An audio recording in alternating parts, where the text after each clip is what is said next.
Scott rolling in with head men's basketball coach Josh Schertz to preview tomorrow's Southeast Regional Championship game against the Queens Royals. Coach, we've obviously become incredibly familiar with the Royals. Fourth time we're playing them this season. Just got done playing them in the SAC Championship title game not too long ago. Obviously, we know the challenge that's ahead of us at 7 p.m. on Tuesday night.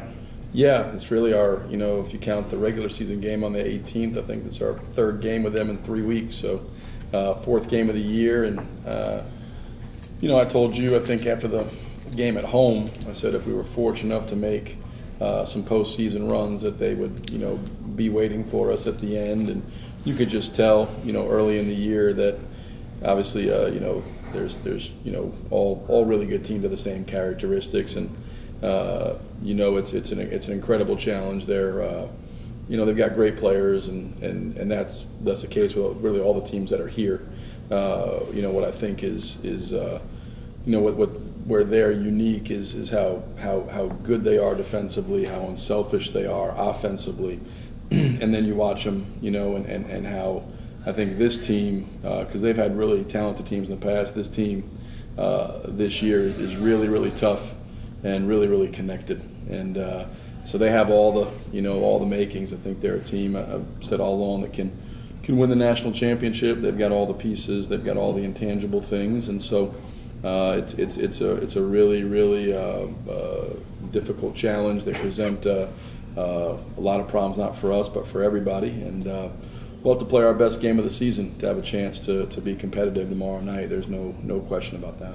Well, and then we saw really both teams might not have very well made it here. It looked like we were down by 8 points with 6.5 minutes to go against Limestone. We saw Queens was down 13 points in the second half against Augusta, but nevertheless, you both make it here.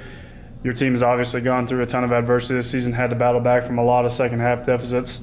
How do you think that's prepared you for the postseason when you're going to play a lot of close games late? Well, I think we've played. If you look at it, I think this is our sixth game or seventh game against teams who are in the regional final. We've played a lot of good basketball teams. We've been in a lot of difficult situations. This group has been resilient all year. Really, I wouldn't say, well, all of 2017 at least, but I think it's certainly a team that has grown, evolved, and a lot of those things, you really get to, when you have difficult times, it forces you to grow. We had some difficult times early, more self-inflicted.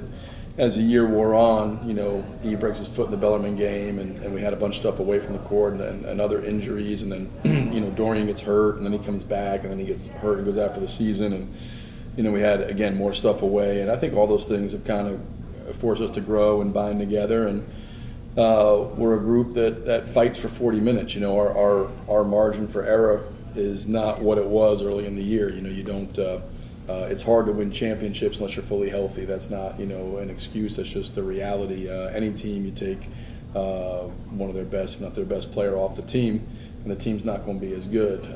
But we've always tried to be a no excuses type program, and guys know we lay it out there together and fight, see what happens. And I thought, Limestone game was really typical of a lot of games we've played in the back half of this year where we're down, we look like we're on the way out, and guys just scratched, clawed, got stops, were able to kick a few in. It was a night we were struggling from the field. We struggled from the free throw line. We turned the ball over. We didn't play well, and some of that was us, and certainly a chunk of that was Limestone. But we found a way, and we got fortunate. Again, obviously from our standpoint, part of Limestone's misfortune was Shaq getting hurt, and that worked to our benefit. Don't know that it would have changed the result, but certainly would have given them a better chance. And so you're always heartbroken to see that. We've been on the receiving end of some of that, and certainly their misfortune. We obviously sad for them, but at the end of the day, that's how it goes. There's breaks, and luck is a part of it, and so we're here in the regional final, and it's great. We've really we've earned an opportunity to play for a regional championship, and you go out, you try to compete and execute for 40 minutes and let it fly and see what happens. Well, rarely does this actually kind of manifest itself in this way, but you two, us and Queens have really seemed like on kind of a crash course here since the season started. Been the two best teams, 1 and 2 ranked teams in some order in the region for all season. 125 minutes of basketball, 3 total points separating the two teams over that span.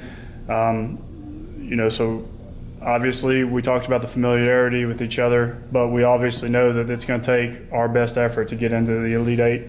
Yeah, no question. I think it's apropos that, we're meeting because, like you said, I think over the course of the year, we've been the two best teams in the region. But, in a one-game tournament like this, single elimination type tournament, anything can happen. So, like you said, we looked like we were on the way out yesterday. Certainly Queens looked like they could be on the way out yesterday. I do think both teams, because going through a league that's so difficult and obviously playing each other, I think both teams are tough and resilient, and whatever happens tomorrow, I think both teams understand it's a 40-minute game, and you gotta stay together and keep plugging. And it'll take, there's no doubt, anything less than our best tomorrow, and we won't have a prayer of being successful. It'll take our best. We have to play much better than we've played recently. The first round against Pfeiffer, I thought we did some good things, but 21 offensive rebounds, 20 turnovers. Yesterday, 16 turnovers, 15 turnovers. Haven't shot the ball well here the last 3 games from beyond the arc. It's going to take a better performance. We're going to have more guys play better than we have here the last 3 games. But we've, the thing we've done the last 3 games, Queens in the conference finals, and obviously the first rounds of tournaments, we fought. And we've competed for 40 minutes, and we've given ourselves chances in all 3 games. It fell in our favor against Limestone, did it in the conference championship game, and Pfeiffer we were able to take advantage of some things. But, it'll anything less than optimum performance from us tomorrow, and against a team that good on their home floor with the stakes as high, we won't have any hope of winning unless it's at our optimum absolute best. One, trying to go to our second consecutive Elite Eight and win the Southeast Region title for the second season in a row.